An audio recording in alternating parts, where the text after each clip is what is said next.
What's up, YouTube? Night's Edge here again, doing another quick little review of another Spyderco. This is the Japanese-made Spyderco, kind of like the Japanese part of my Spyderco collection and the Spyderco week, I guess. So I've just been doing all my Spydercos this week. I'm gonna go country by country. I did China. The only one I have in China was the first one I did was Resilience Lightweight, and this one is one of the couple that I have that's made in Japan in Spyderco Seki City, Japan factory. So this is, give a little history on it. This is a design, not an in-house design. It was designed between Spyderco and a custom knife maker. His name's Frank Centofante, so they named the knife Centofante.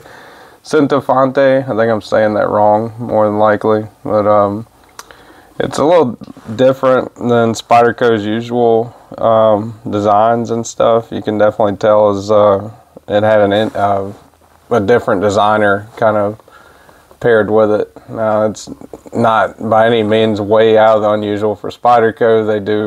They work with all kinds of different designers and people for a lot of their designs. They have a lot of oddball stuff, and this one's, it's a little out there, but it's not by any means their craziest design. You know, it's within the realm of normal, I guess, for Spyderco. So we'll go ahead and do size comparisons. Tape measure here. Do the dimensions rather, not size comparisons. So used to saying that first. So overall, you're looking at from the tip of the blade all the way to the end of the handle, right at 7 5/8, between 7 1/2, 7 5/8, and blade length looking right at 3 1/4 maybe blade length, and then you got a little bit of a choil there, sharpening choil, which is unusual for Spyderco. So cutting edge on it looking right at 3 1/8 at the cutting edge. Get the calipers out.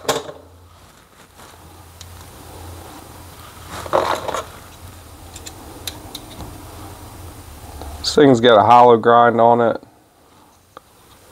Looking right at, let's see if I can get it right at the right spot there. That's the thickest part that I see anyway on the spine. Looking at 32 thousandths right there. Let me make sure that's right.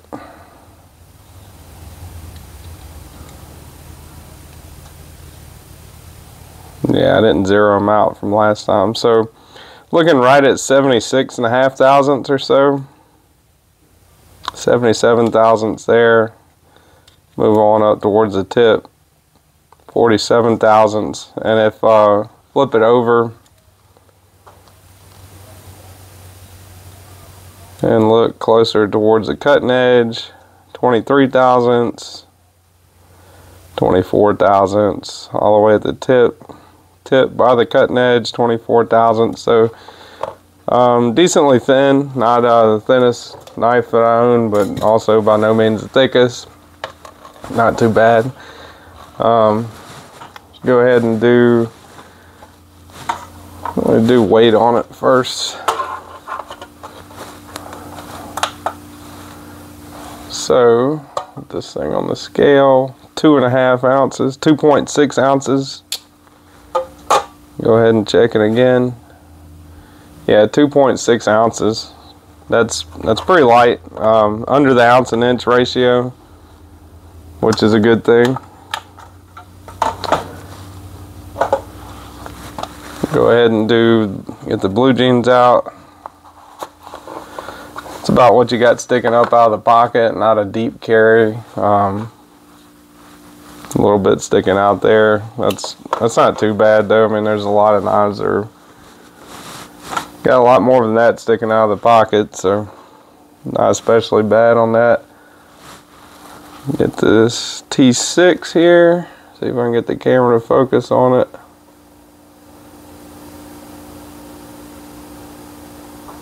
I don't know why.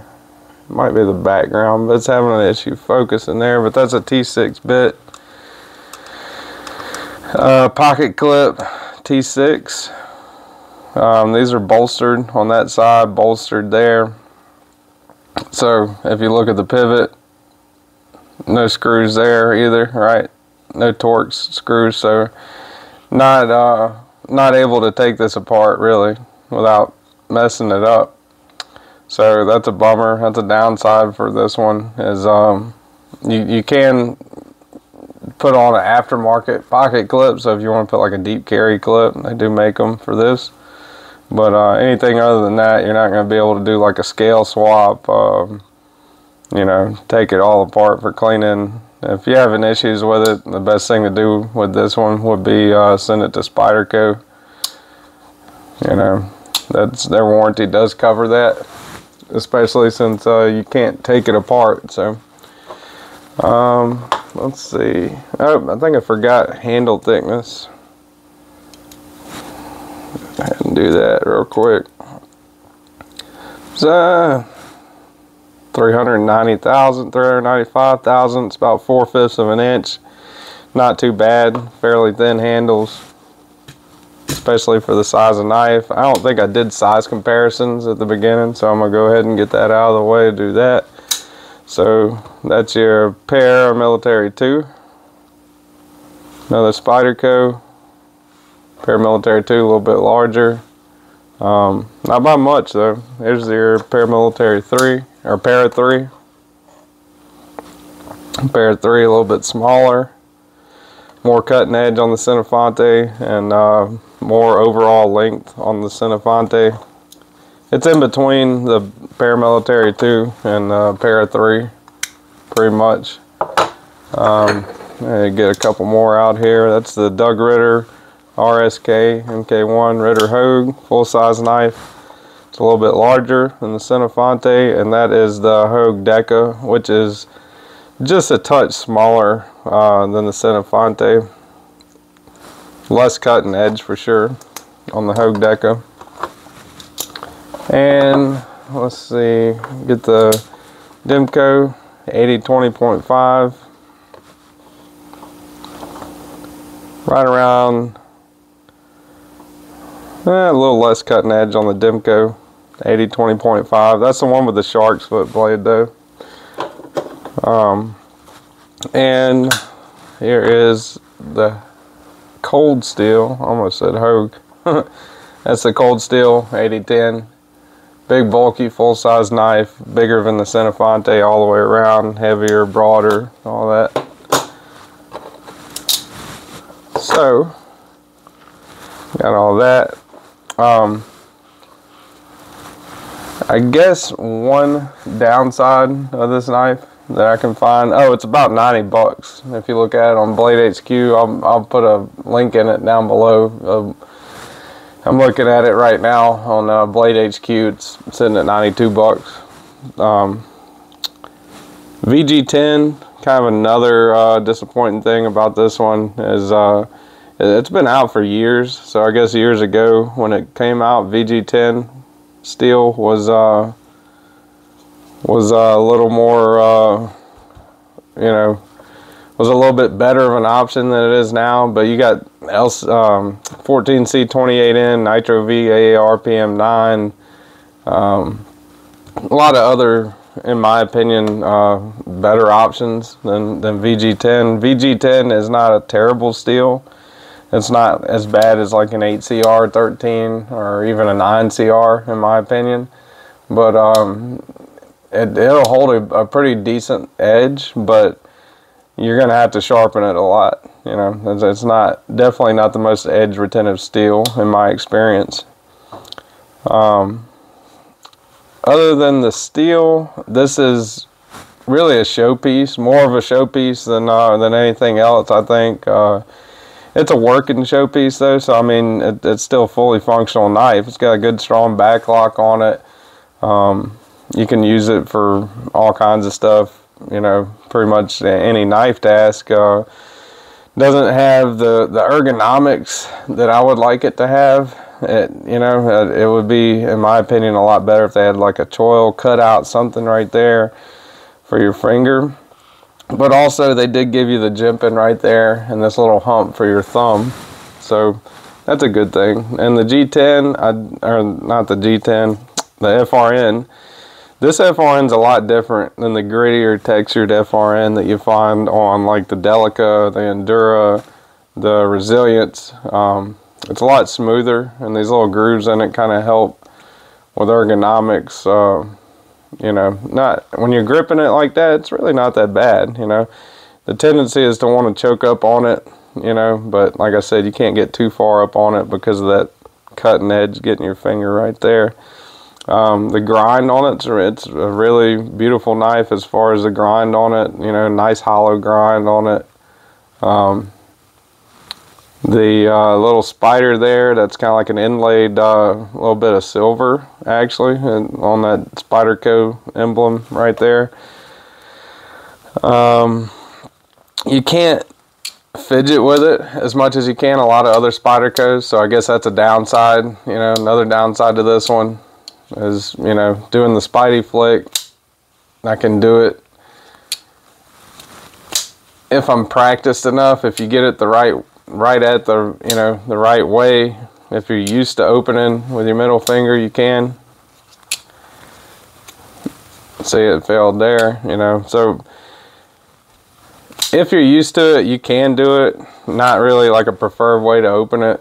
You know, you're gonna kind of slow roll it open with your thumb is the main way to open and close this one, I find, anyway. But for the price, I would recommend probably a couple other different Spydercos, you know, and definitely a few other different knives for 90, 92, 93, however much exactly it is. I'm not 100% sure, but for the price of this, right around 90 bucks, you know, there's a lot of other options you can get that are a lot better.